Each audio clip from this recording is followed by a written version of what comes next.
From Software's newest title, Sekiro is a hard-hitting and enthralling spectacle of a game. It's a complete departure from the European-inspired Soulsborne series the developer is known for, instead taking players to the war-torn lands of Japan's Sengoku Jidai, the Age of Warring States. This medieval period was defined by bloody battles, political strategy, and a desperate struggle for power from all sides. Choosing to set the game in this era is part of the reason why Sekiro is as exciting as it has proven to be. If you're finding yourself in love with the style, setting, weapons, and battles, everything that makes Sekiro what it is, well, then you need to check out an anime, Dororo, an adaptation of a 50-year-old manga by Osamu Tezuka. The similarities between the game and the anime are coincidental, but they certainly give those who love this period of Japanese history, replete with samurai battles and shinobi adventures, two new, incredible pieces of media to enjoy, all within the same season.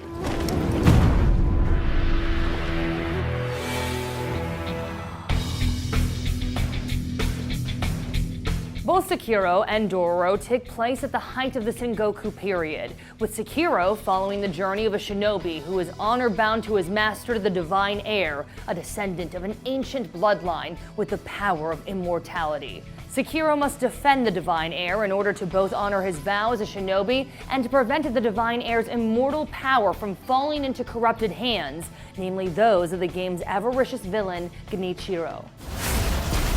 This is the game's first connection with Dororo, a show which follows the story of Hyakimaru, a young ronin or leaderless samurai who was cursed at birth by his father Daigo. Daigo is the lord of a realm ravaged by famine. He believes that the Buddha has abandoned his land, and so he offers anything of his as a sacrifice to demons in exchange for the power to restore his land to strength and glory.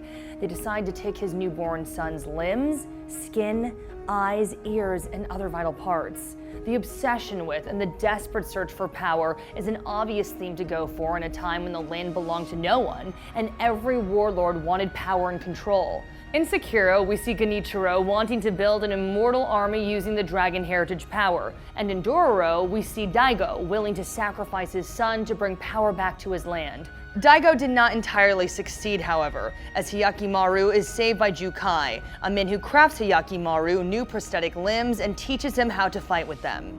Similarly, Sekiro's titular protagonist is disarmed in combat and given a prosthetic replacement arm, which he can then use in battle against his enemies. So here we have two power-hungry villains tied to mythological demons and ancient bloodlines, and two protagonists who are given a second chance at redemption and revenge with the help of kindly people who build them prosthetic limbs.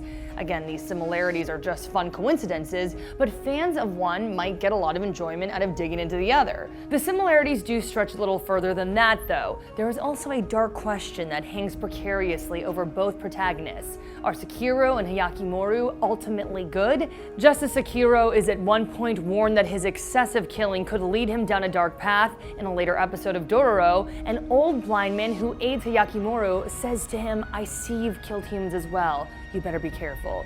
Hyakimaru may be blind, but he is able to see the auras of people and things, which glow a blood red if they are corrupted or monstrous. This calls into question what Hyakimaru's own aura looks like. He is thirsty for vengeance and is cutting down demons to rebuild his body, but at what cost? The blurred lines between his desires and his bloody actions perfectly parallel Sekiro's. Even more than what we've touched on, Dororo oozes style with incredibly choreographed sword fights, boss battle-like clashes with monsters inspired by Japanese folklore, and a gorgeous watercolor-inspired aesthetic that sets the show's tone perfectly. It's a beautiful adventure worth taking. Dororo is currently streaming on Amazon Prime.